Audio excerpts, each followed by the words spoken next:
jumpa lagi di Calvin Channel. Di video ini kita akan membahas kaiju, tapi bukan dari universe Ultraman guys.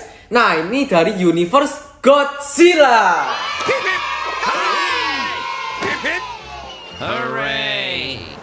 Nah, di sini sudah ada Godzilla 2004 Final Wars dan juga di sini ada Mecha Godzilla dari film yang sama. Nah, di video ini kita akan bandingin dan juga review keduanya. Dan kalau kalian penasaran seperti apakah perbandingannya, tetap di Calvin Channel.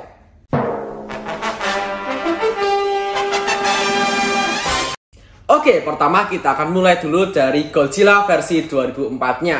Nah, ini dia untuk Godzilla-nya.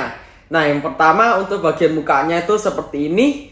Nah, untuk bagian mukanya itu menurutku lumayan detail ya, karena untuk bagian giginya diwarna dengan rapi di sini dan juga bagian lidahnya itu juga diwarnai seperti ini. Jadi warnanya itu ada merah-merahnya.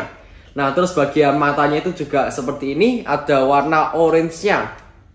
Terus habis itu bagian telinganya kelihatan. Terus di sini juga bagian hidungnya kelihatan. Jadi memang bener-bener detail banget action figure Godzilla ini. Terus habis itu untuk bahannya itu ya lumayan keras sih.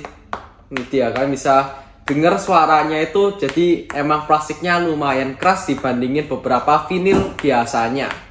Tapi untuk bagian kulitnya ini kerasa banget tekstur-tekstur kasarnya. Nah, ini dia di bagian lehernya sini kerasa banget duri-durinya. Terus habis itu di bagian badannya juga kerasa, di sini ada beberapa tekstur kasarnya. Nah, kira-kira sih dulu itu Bapak beli Godzilla dan juga Mecha Godzilla ini sekitaran tahun 2013 guys. Dan pas itu kalau nggak salah harganya masih di bawah 300.000.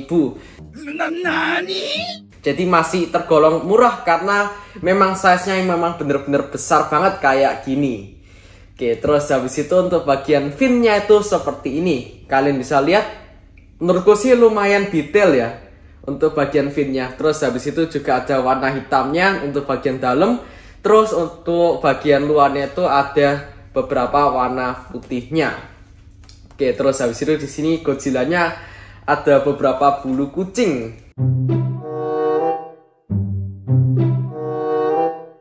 Terus habis itu untuk ekornya sih lumayan panjang ya, bukan lumayan lagi guys, tapi memang bener-bener panjang kayak gini. Nah, ini dia, kalian bisa lihat ekornya itu memang kelihatan panjang banget. Terus habis itu untuk bagian kakinya itu seperti ini, kalian bisa lihat. Untuk bagian kuku-kukunya sih menurutku lumayan detail, karena untuk bagian dalamnya itu warna hitam. Terus habis itu bagian luarnya itu juga ada warna warna kuku-kuku putihnya gitu. Untuk bagian tangannya juga sama. Ini dia. Oke, terus habis itu untuk artikulasi dari Godzilla itu ada di bagian kepalanya. Ini dia, kepalanya bisa diputer. Terus habis itu untuk bagian tangannya bisa diputer, cuman kalau diputer ke sini tuh nyangkut ya, jadi nggak bisa. Jadi kira-kira puternya kayak gini. Ini dia untuk bagian tangan satunya. Bagian kakinya itu juga ada artikulasinya. Terus satunya juga sama, dan ekornya juga ada artikulasinya. Tadi aku sudah puter-puter untuk ngukur kira-kira berapa panjang dari ekornya. Oh ya guys, untuk ekor dari Godzilla ini sebenarnya ada 3 titik artikulasi. Yang pertama di bagian sini. Terus habis itu yang kedua ada di bagian sini. Dan yang terakhir ada di bagian sini. Cuman untuk bagian terakhirnya itu nggak terlalu kelihatan dan juga nggak terlalu enak untuk digerakkan. Agak keras. Oke, itu dia untuk Godzilla versi 2004. Dan selanjutnya kita akan lanjut ke Mecha Godzilla versi 2004. Oke, untuk Mecha Godzilla-nya sih menurutku keren ya. Ini kelihatan banget kalau galak gitu. Nggak kayak beberapa versi Mecha Godzilla sebelumnya yang lucu-lucu menurutku sih bentuknya. Oke, terus habis itu ini dia, untuk bentuknya sih menurutku lumayan mirip dengan Godzilla yang biasa ya, karena memang namanya Mecha Godzilla. Untuk bagian mukanya itu menurutku detail. Di sini ada beberapa kayak kabel-kabel dari Mecha Godzilla, kelihatan banget kayak ini bener-bener robot atau mecha. Itu dia. Terus habis itu untuk warnanya sih menurutku lumayan detail, terutama di bagian giginya sini diwarnai hitam. Terus habis itu untuk lidahnya nggak ada ya, nggak ada lidahnya. Terus bagian matanya itu seperti ini.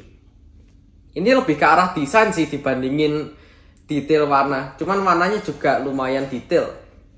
Oke, terus habis itu untuk bagian punggungnya itu seperti ini. Kalian bisa lihat bener-bener keren sih menurutku untuk bagian punggungnya atau bagian finnya. Terus habis itu di bagian depan sini, ini dia kalian bisa lihat. Ini untuk bagian dadanya itu kayak gini. Simple sih untuk bagian dadanya. Terus habis itu untuk yang lumayan bagus dan juga lumayan rumit itu ada di bagian perutnya sini. Nah itu dia kalian bisa lihat. Untuk bagian perutnya itu menurutku sih lumayan detail dan juga lumayan rumit ya. Lumayan banyak gitu detail-detailnya. Terus habis itu untuk bagian kakinya itu seperti ini. Untuk bagian belakang itu seperti ini dari Mechagodzilla. Jadi Mechagodzilla ini warnanya simple ya. Warnanya itu hitam untuk bagian kabel-kabel dalamnya dan juga warnanya silver untuk bagian besi-besi luarnya. Terus di sini juga ada beberapa kombinasi warna lainnya. Nah, terus habis itu untuk artikulasi dari Mechagodzilla ini ada di bagian kepalanya. Kepalanya cuman kalau noleh itu kesangkut di sini guys, di bagian apa ya, kayak bagian pundaknya sini. Jadinya nggak bisa puter bener-bener 360 derajat kayak Godzilla-nya. Oke, ini dia. Terus habis itu untuk bagian tangannya itu seperti ini artikulasinya. Beda ya kayak artikulasi Godzilla-nya. Oke, terus habis itu untuk bagian perutnya nggak terlalu bisa sih. Ini kayaknya bukan artikulasi, tapi lebih ke arah apa ya? Tempat masang badannya. Terus habis itu bagian kakinya nggak ada. Oke, terus habis itu untuk bagian ekornya ada, cuman kelihatannya cuman satu titik artikulasi, yaitu di bagian sini saja. Cuman artikulasinya di bagian sini ya. Jadi nggak bisa bener-bener muter-muter gitu bagian ekornya. Jadi sedikit eman sih. Oke, itu dia untuk artikulasi dan juga pembahasan tentang Mechagodzilla. Dan selanjutnya kita akan bandingin dan juga ukur tinggi kedua Godzilla ini. Oke, yang pertama aku akan ukur tinggi dari Mechagodzilla ini. Godzilla yang biasa. Oke, untuk Godzilla yang biasa di sini tingginya itu kira-kira 26 cm guys. Ini dia kalian bisa lihat. Terus habis itu untuk yang Mechagodzilla untuk tingginya sampai tanduk sini itu kira-kira 29 cm. 28-29 cm. Oke, selanjutnya kita akan bandingin tingginya. Nah, pertama di sini ada Burning Godzilla. Ini dia versi MMS. Oke, ini dia perbandingan tingginya. Jadi memang untuk Burning Godzilla-nya itu kelihatan mungil banget guys di samping kedua Godzilla ini. Nah, jadi kecil banget. Walaupun sebenarnya sih ini lumayan besar ya. Coba dibandingin sama Spinosaurus. Waduh, Spinosaurusnya bener-bener kecil banget kayak cicak nanti. You what? Terus habis itu di sini juga ada Gamora dari CCP. Nah, ini dia untuk perbandingan tingginya. Tetap kalah tinggi ya guys untuk tinggi dari Gamora CCP ini. Tapi ini dia perbandingan tingginya. Oke, itu tadi reviewku tentang Godzilla versi 2004 dan juga Mechagodzilla versi 2004. Gimana pendapat kalian? Bisa tulis di komen. Oke, tetap support Calvin Channel dengan cara like dan subscribe. Bye!